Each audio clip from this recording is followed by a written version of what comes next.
Father D'Souza, General D'Souza, ladies and gentlemen, I'm here under false pretenses. I must be the only one here who has never been into a college. General D'Souza has told you all about me. I'm most appreciative of his kind words. My only regret is that my wife wasn't here to hear them.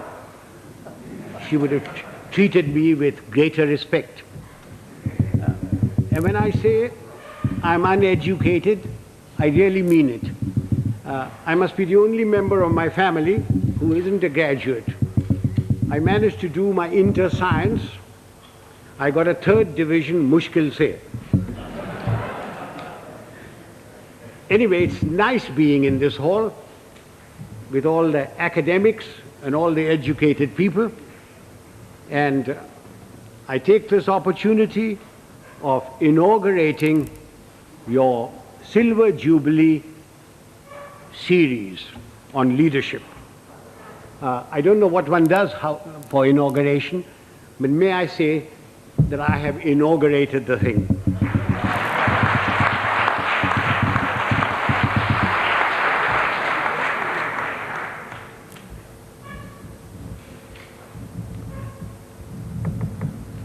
For a long time, I've been watching the scene in India very carefully. Wherever I go, whenever I pick up a newspaper, I find there are shortages. There's a shortage of fuel, there's a shortage of food, there is a shortage of foreign exchange, there is a shortage of housing, shortage of schools, colleges, everywhere. And everybody talks about these shortages. But the one shortage which is responsible for all these shortages is generally glossed over, which is the shortage of leadership.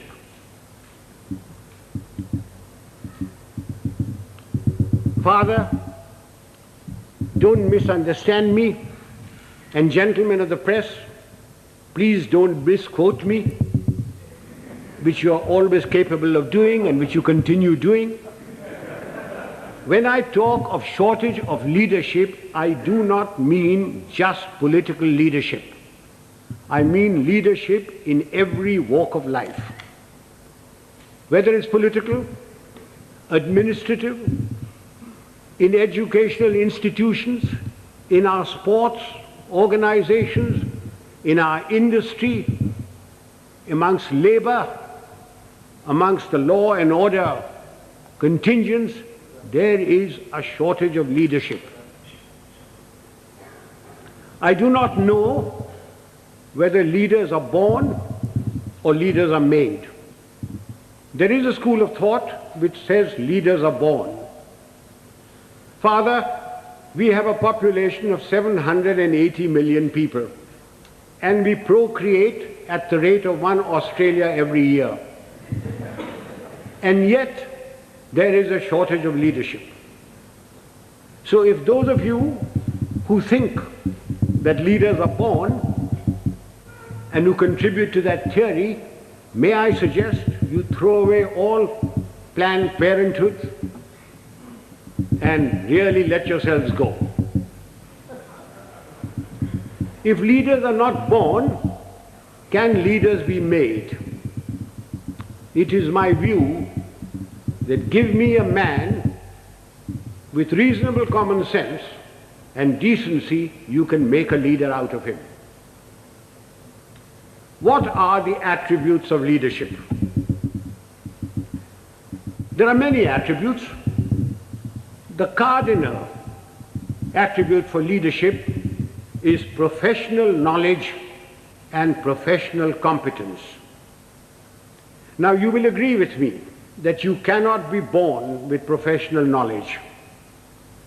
Even if you are the child of a minister, the son of a member of parliament or the progeny of a field marshal. Professional knowledge has to be acquired the hard way. It is a constant study. Professors, engineers, architects, lawyers, solicitors, doctors, they all study their professions continuously. They all contribute to magazines, to newsprints, to all sorts of things. But we in India, as soon as we reach positions of power, whether it's ministerial, secretarial, armed forces, or anywhere else, we think we are the repository of all knowledge. Professional knowledge has to be acquired the hard way. And without professional knowledge, you can never have professional competence. And if you haven't got professional competence, you cannot be a leader. I wonder, those civilian gentlemen who have been charged with the security of this country, whether they have ever read a book on the military profession. I wonder if they know the difference between a gun or a howitzer. I remember a minister one day coming to me. I'd left being the army chief then, and said, and I will talk to you in his own language, "Zara batao, ye howitzer kya cheez hoti hai?" And I said, "What are you talking about, howitzer?" Then I discovered that he meant a howitzer. And I said, "Well, why are you asking me? Why don't you ask the army chief and others?" He said, "Kaise पूछे उनसे? मैं minister हूँ, तेरे से तो पूछ लेता हूँ, तू जानता है कि मैं बेवकूफ हूँ." I wonder if they can distinguish a mortar from a mortar, or a gorilla from a gorilla, although a great many resemble the latter. Ladies and gentlemen, professional knowledge is a sine qua non of leadership. You have to have professional competence if you are expected to lead anything. It doesn't matter whether you are in the army, whether you are in the teaching profession, whether you are in industry. Unless you have professional competence and professional knowledge, you cannot be a leader. And it has to be acquired the hard way. You've got to study all your life. What takes me to the next attribute? The ability to make up your mind and take a decision. And having taken that decision, accepting full responsibility for it. Those of us who have suffered at the hands of superiors who cannot take a decision know what it's like. An act of omission is much worse than an act of commission. An act of commission can be put right, even if the decision is wrong, by colleagues, by subordinates, by somebody. But an act of omission cannot be put right. Why does a person not take a decision? Because he lacks confidence. Why does he lack confidence? Because he lacks professional knowledge and competence. Eustace will tell you that when I was the army chief, I'd go around, ask my generals, "What are you doing about this?" And he said, "Sir, I've been thinking, I've been considering." And then I produced for myself a Manekshawism. And Father, will you forgive my language? I used to say, if you must be a bloody fool, be one quickly. Take a decision and then accept full responsibility for it. Do you know how much money is lost in the country because somebody won't take a decision? Costs escalate, papers lie in somebody's place for days, for months, for years. And when they finally take a decision, the cost of a project, the cost of something has gone up tenfold. Who suffers? We, the people of India, suffer. So that's the second requisite for leadership. The ability to make up one's mind, take a decision, and then stand by it. Don't pass the buck on to your subordinate. It's your decision. What comes next? Absolute justice and impartiality. Those of us who have dealt with masses of men, and I've dealt with over 1 million men in my time, know the value of this. Absolute justice and impartiality. No man likes being punished, and yet men will accept punishment if they know that everybody who commits that sort of a crime gets the same sort of punishment. They will take it stoically. They may not like it, they may not like you, but they will respect you. No man likes being superseded, and yet people will accept supersession if they know that it's been done fairly and they've been superseded by somebody who is better than them. But not because he happens to be a minister's son or related to Father D'Souza or the field marshal's wife's current boyfriend. Men will accept supersession. They may not like it, but they will do it. Now, ladies and gentlemen, this is very, very important in our country. We have tremendous pressures. We have large families. We have fathers, mothers, uncles, aunts, nephews, nieces, their fathers, mothers, etc. We have pressures from them. We have pressures from members of parliament. We have pressures from all sorts of people. And we lack the courage to withstand that pressure. This is very important for us in India. And that takes me to the next attribute: moral and physical courage.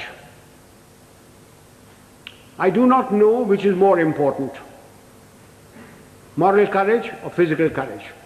Were I talking to a lot of soldiers, I would lay emphasis on physical courage.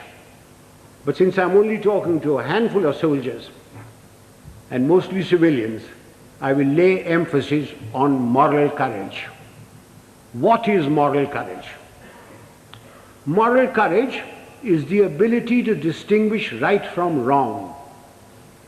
And having distinguished that, you must have the courage to stand up and say your piece, irrespective of what your superior thinks, irrespective of your colleagues, irrespective of your subordinates. You must have the courage to say so. A yes man is a horrible man. He must be shunned. He is a disgrace. He may rise very high. He may become a minister. He may become a field marshal. But he will never, never become a leader. He will be used by his superiors. He will be disliked by his colleagues, and his subordinates have no respect for them. Moral courage is essential. Now, since you wanted to know some examples of moral courage from my past. I will give you a little story. In 1970, when General Yahya Khan put all the pressure on East Pakistan as it was then, and refugees started coming to India, there was a cabinet meeting. I remember the date very well, 28th of April. I was summoned. I had a very strong Prime Minister and Mrs. Gandhi, who ranted and raved at me, said, "What are you doing about it? I've got so many refugees. The Chief Minister of Bengal has just sent me a telegram. The Chief Minister of Tripura has done this. The Chief Minister of Assam is writing that there are more Bengalis there than their own population. What are you doing about it?" And I said, "Nothing. Got nothing to do with me." And she said, "I want you to go in and take action." And I said, "Do you know what that means, Prime Minister?" And she said, "No." I said, "It means war." And she said, "I don't mind if there's war." So I said, "May I please quote from the Bible, the first book, the first chapter, the first verse? God said, 'Let there be light,' and there was light. And you say, 'Let there be war,' there be war. Are you ready?" I'm not ready. I'm not prepared. It is not the right time to go in. The monsoon will break very shortly, and the whole of East Pakistan will be a swamp. I will not be able to operate. The Air Force will not be able to operate.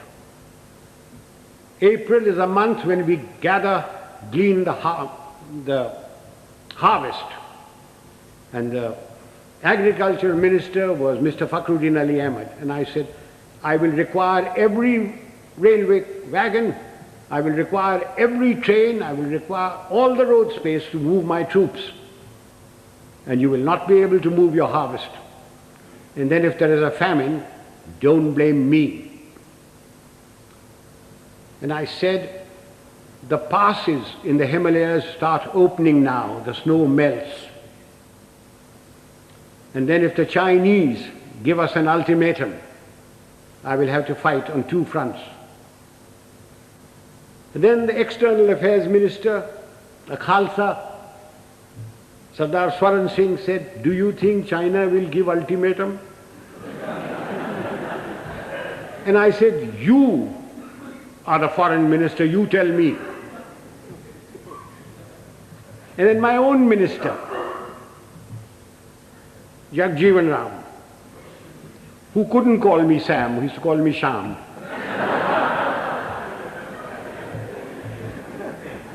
He said, "Sham, maan jao na." I said, "You ko maanne ki baat hai? I'm telling you what the facts are." And I said, "If you want me to do this, Prime Minister, I guarantee you 100% defeat. Now, Prime Minister, give me your orders." And there was dead silence. And she turned round and said, "The cabinet will meet at 4 o'clock. This happened at 10:30 in the morning. So, as the cabinet ministers walked out, I being the junior most man there, was the last to go, she said, "Chief, will you stay behind?" So I shut the door and I said, "Prime Minister, before you speak, do you wish me to send in my resignation on grounds of health, mental or physical?" I said, "Oh, sit down." He said, "Everything you told me correct?" I said, "It's my job to fight. It's my job to tell you. If your father in 1962 had me as his commander-in-chief, the country would not have been disgraced. The army would not have been beaten. But the army chief did not have moral courage of turning around and telling him he wasn't ready." So she said, "All right, you know what I want?" And I said, "Yes, I know what you want. And I must be allowed to do it my own way." And she said, "All right, you know what I want." So, ladies and gentlemen, there's a very thin line between becoming a field marshal and being dismissed. I just gave you an illustration of moral courage. course, I didn't worry very much because my wife had money. If I'd gone, she would have looked after. She would have looked after me. So much for moral courage. Now I come to physical courage. Fear is a natural phenomenon like hunger and sex. Anyone who says he is not frightened is a liar, except perhaps the Gorkha. Everyone is frightened. It is one thing to be frightened and quite another to show fear. It's when your knees are knocking and your teeth are chattering and you're about to make your own geography. That's when the real leader comes out. If once you show fear in front of men that you may be commanding, it doesn't matter whether they're soldiers, they are clerks, they're labor, there are students. Once you show fear, you should quit. Now again, General D'Souza said, I must give some examples from my own life. This was in Burma in 1942. I was commanding a Sikh company, big tough chaps, very fond of them. I had a man called Sohan Singh, big man, stood about 6'4". He had been promoted many times to Lance Naik, to Naik, and every time, because he was a Badmash, he was broken. We'd had lots of casualties and we had to make promotions. So we had a promotion conference with the commanding officer, and Sohan Singh's name came up and I said, no use making him, he'll be broken tomorrow. So he was passed over. The conference finished, names were published. I came back to my Basha where my company was in the jungle, and I found my senior Subedar Balwant Singh terribly worried. And he said, Saab, Sohan Singh ko kaid kar diya. I said, क्यों क्या हुआ? उसने बोला कि आज आपको साहब गोली मारेगा. So I said, oh, अच्छा, पेशी होगा. So a stool was put in, a table was put there, and Sohan Singh was marched up in front of me. Sohan Singh was at that time a light machine gunner, and light machine gunners carried pistols, and his pistol was taken away from him. So he was marched up in front of me, the usual charge was read out, and I said, Sohan Singh, क्या बात है? साहब गलती हो गया. So I said, तुमने बोला कि तू हमको गोली मारेगा. So I picked up the pistol, loaded it, walked up to him, handed the pistol to him. I said, तेरा दिल है मारने का, मारो. And he said, नहीं साहब गलती हो गया. So I gave him a tight slap. I said, case dismissed, जाओ भागो. I went off to the mess, had my dinner, came back, and everybody in the company was very worried. And the Subedar Saab, Balwant Singh said, नहीं साहब आज रात आपको गोली मारेगा. So I shouted out, Sohan Singh किधर है? Sohan Singh came along. I said, Sohan Singh आज रात मेरा बादशाह पर तुम सेंट्री होगा, और कल सुबह 5 बजे 1 मग्गा चाह और 1 मग्गा गर्म पानी दाढ़ी बनाने के लिए. कोई शक? बेशक, भागो. And I went in there. I was woken up in the morning by Sohan Singh with a mug of tea and a mug of hot water, and he followed me like a lamb throughout the conflict.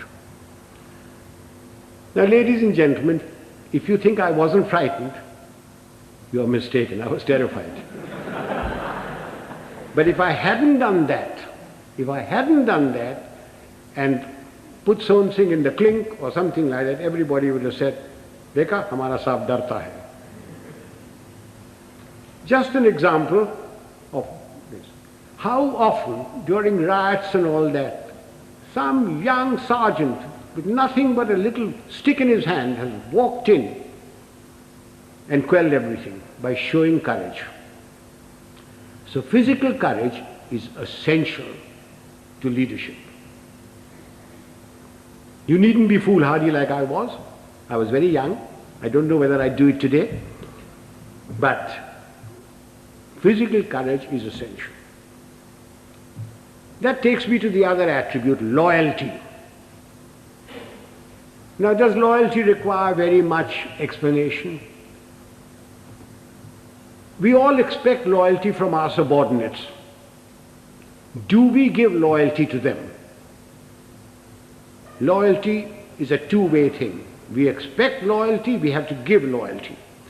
Do we give loyalty to our colleagues?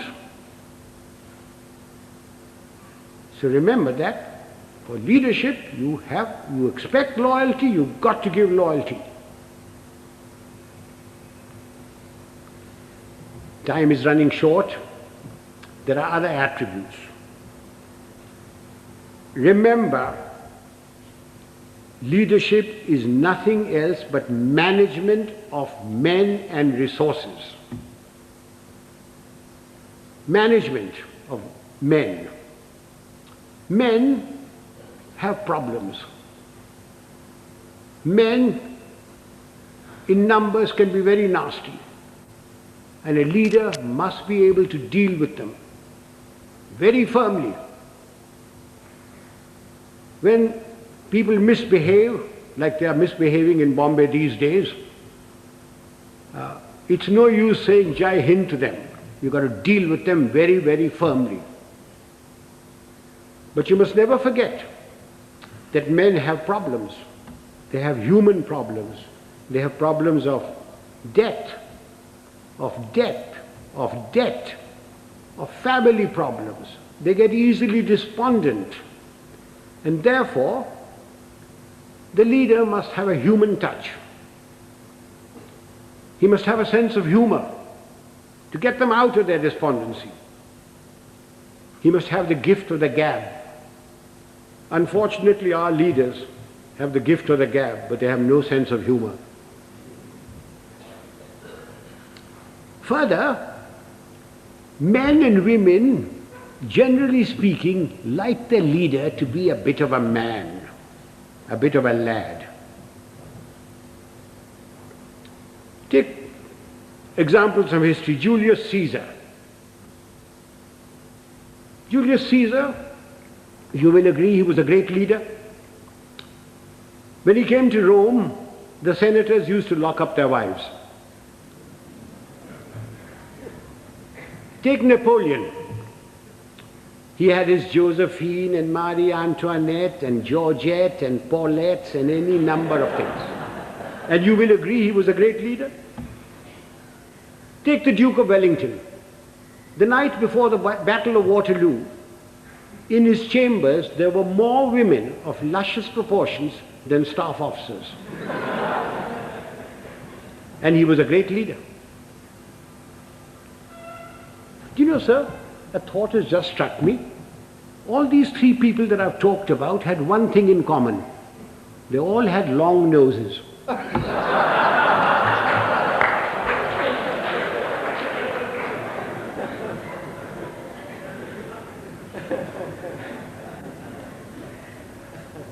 If my time is not up, can I crave your indulgence and talk for another 10 minutes?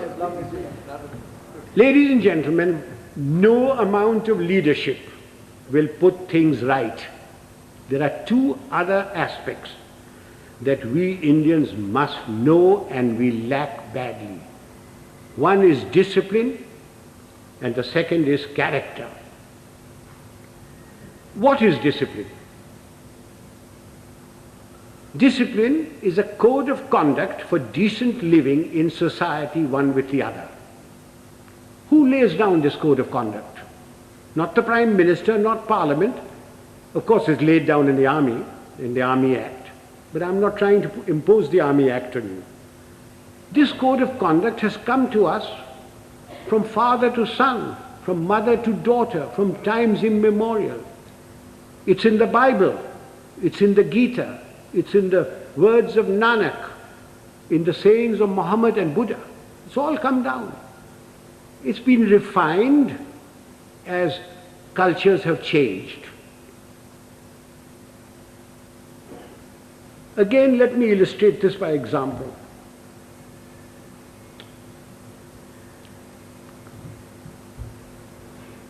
non-punctuality is an act of ill discipline, which is injurious to the state, injurious to its people. Some time ago, sir, I was invited to an university, as also my wife, unlike today.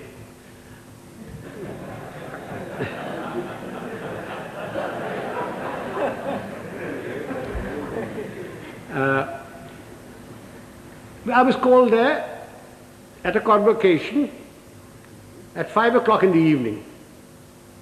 And having been in the army for 50 years, telling the driver, go slow, go fast, arrived there at 5 o'clock in the evening.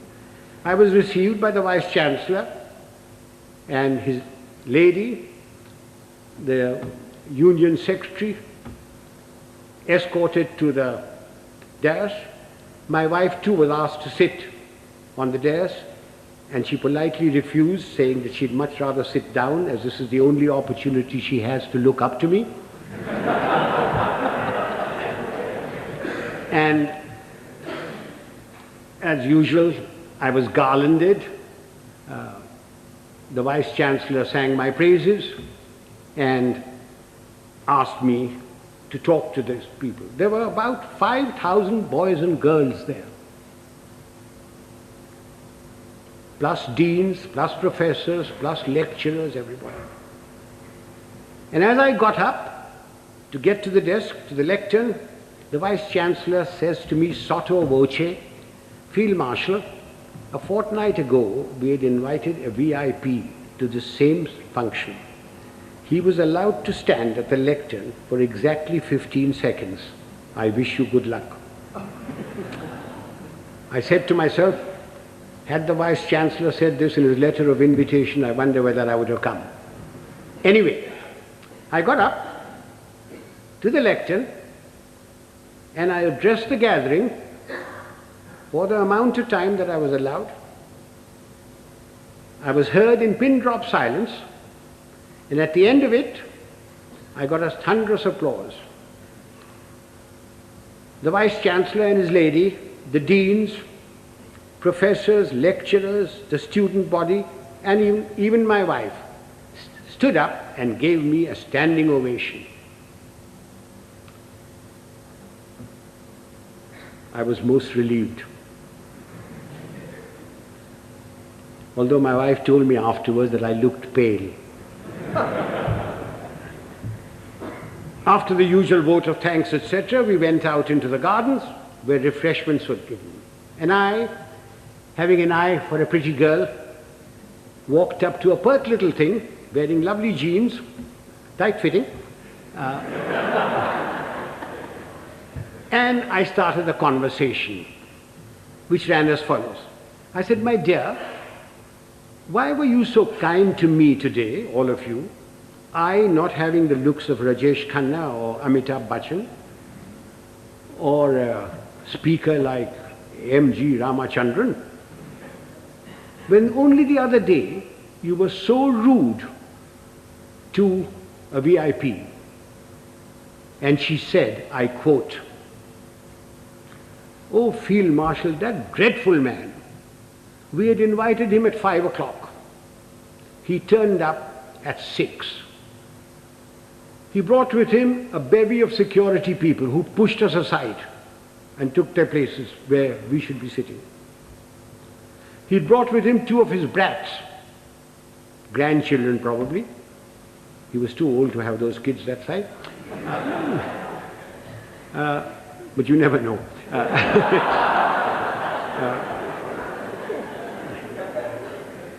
He was received by the Vice Chancellor and lady.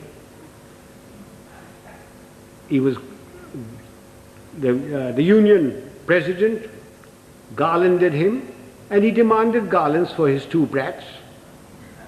The Union President, being very flexible, diverted the garlands for the Vice Chancellor and his lady to these brats.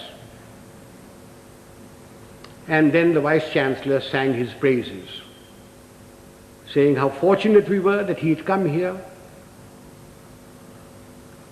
that he has done so much for the country, And all the while, this man sat there. He had come unwashed, unshaven, wearing a dhoti, exposing 4/5 of his legs, scratching away. And the Vice-Chancellor said that the worthy had been to jail. When he said that, the girl said, I almost shouted he should be there now. Then the Vice-Chancellor asked him to go to the lectern and to talk to us. So he picked up the lemonade or limca or whatever was there, which belonged to his female offspring, and took a sip, which started a howl. When that subsided, the worthy came to the lectern and said, friends and well-wishers, I have not had time to prepare my speech, but my secretary has written something for me, and he produced a whole heap of paper.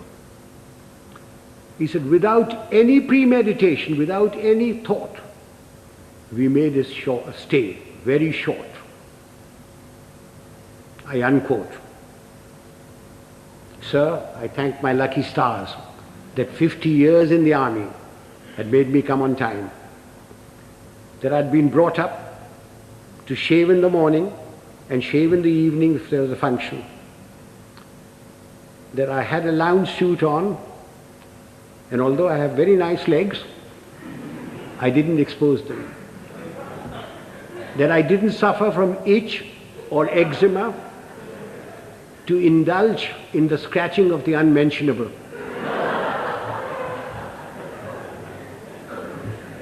Now do you see what I mean by ill discipline? Had the worthy come on time, according to the program, talked to the people and given them advice, can you imagine what a lot of good it would have done? Instead of that, his act of ill discipline produced more ill discipline. Now this is not a matter to be laughed at and forgotten. We people in India are terribly ill disciplined. We think because we've got freedom that we can do what we like. I do not stop you from criticizing, to standing up for your rights. I think it's your duty to do it. But what I abhor are the acts that we've gone into because we've got freedom.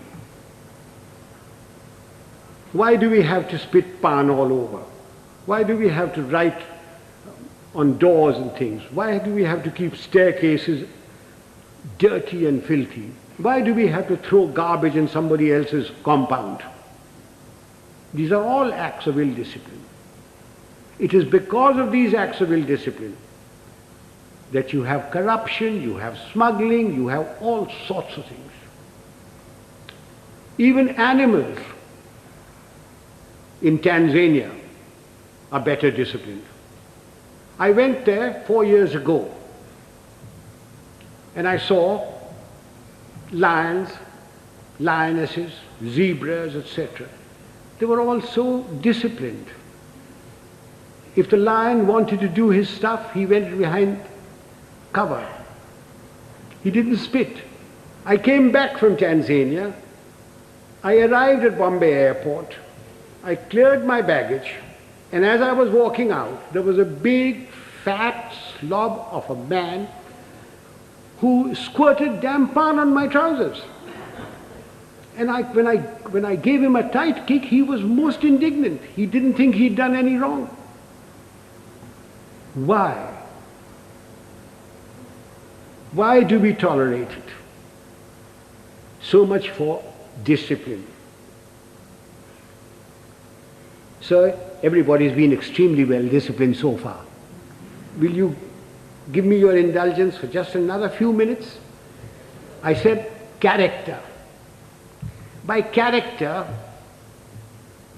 I don't mean the sort of thing which the father will preach to you. Of course you must be honest.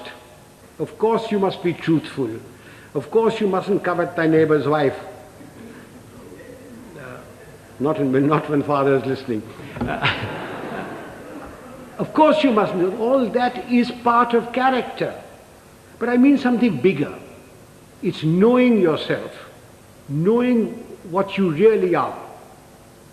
Unfortunately, we lack that sort of character. And what little we have is denuded by our fans, by the sycophants around us, by the hangers-on. Again, let me illustrate this by an example. Some years ago, Hollywood produced a picture of the great violinist and composer Paganini. And they got a very handsome actor, tall, good actor, who had some knowledge of the violin, to take the part of Paganini. And he was drilled to perfection, so that when that little cadenza was played and screened, the critics raved over it, raved at the movement of his fingers and of his bow. And this man's fans, sycophants, hangers-on, went on telling him that he was greater than Menuhin, greater than Heifetz, greater than Chrysler. And the man started believing it. And it took 8 months in a psychiatric home to rid him of this delusion. Do you know, sir, after the 1971 conflict, my fans, my hangers-on, the sycophants around me kept telling me, "Sir, you are the greatest general the century has produced. You are better than Rommel. You are better than Guderian. Auchinleck was nothing." And just as I was beginning to believe it, the Prime Minister created me Field Marshal and sent me off to the Nilgiris. And a hard-headed, no-nonsense wife deprived one more inmate of a psychiatric home. I thank you, sir.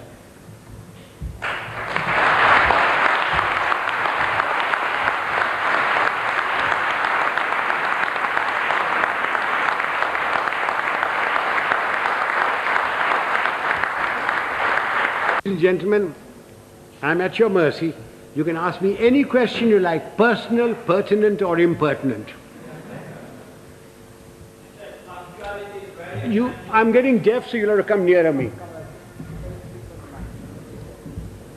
Punctuality is very essential for this engagement was announced at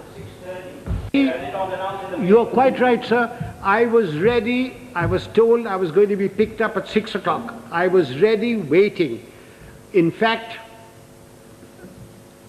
the people who organized the function came up to me. I just came out of my bath and said, "General D'Souza says, please do not come before 6:45. So will you hang around till 6:30 and then we'll bring you here." Not my fault. I was there absolutely on time. Please blame General D'Souza. And he had a reason that everybody works till 6 o'clock. Traffic is also there, and therefore he decided it was going to be 6:45. I would like to add that We got to go into East Pakistan. None. Militarily. You cannot go into anybody's country. But we had 9 million refugees. We, in our own country, are starving. We don't have enough clothes, we don't have enough medical attention, we don't have enough food, we don't have enough schooling. But we had 9 million people, through no fault of our own. The Prime Minister of India, went around the whole world telling everybody that I have nothing against Pakistan. In fact, I want Pakistan to be strong. What crime have we committed that we should have 9 million people of somebody else's country in my country?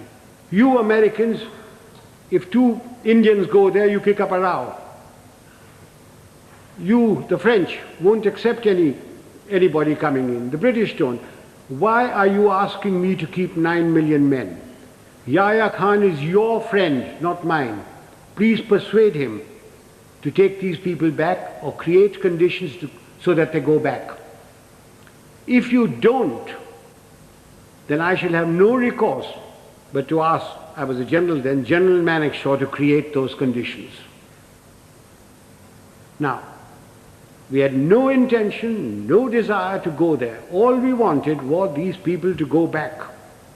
And they would never go back so long as the Pakistan army was doing what it was in East Pakistan.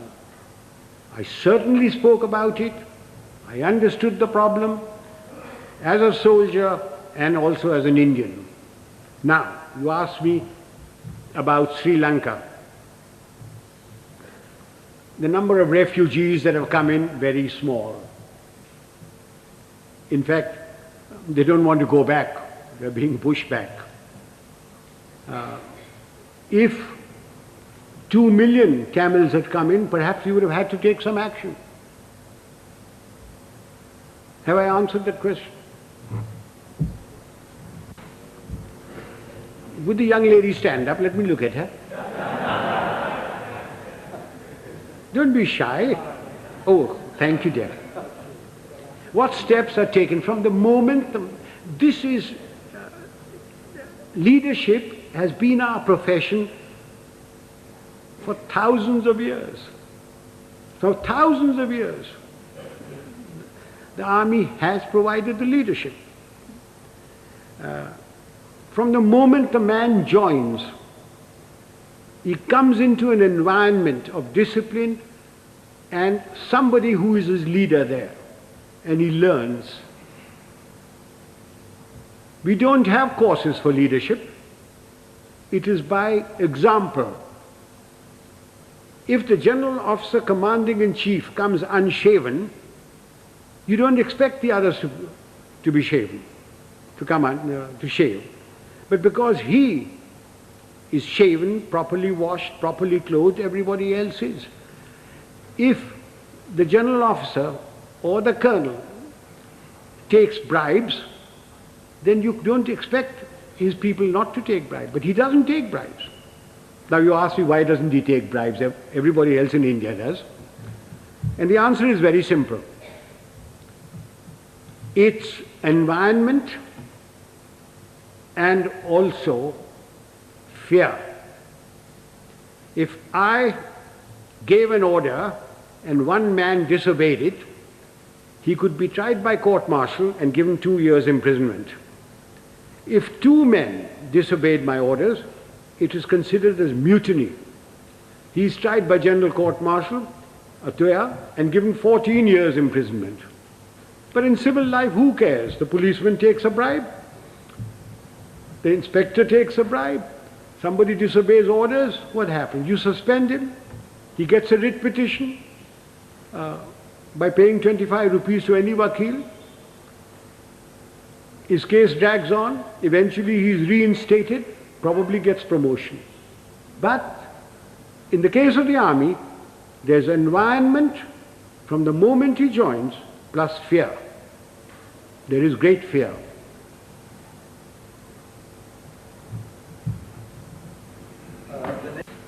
We Indians are alleged or supposed to be very religious people. If you read your own religious book, whether it be the Bible or the Gita or the Granth Sahib or the Quran, you automatically have discipline, self-discipline. From your childhood, if your parents are doing their duty, you get discipline into you. If you have any pride in yourself, you have discipline in you. So, talking of self-discipline, there it is. The Roman Catholic Church has done a great deal, for bringing discipline into the world. It has erred at times, but it has done a great deal for bringing self-discipline. One of the things is the confession. that has brought a great deal of self-discipline in people. You can confess to yourself. When you go to bed at night, when you say your prayers, confess to yourself what wrong you have done. Otherwise, I can't give you any answer for self-discipline. Yes, sir. As Yes.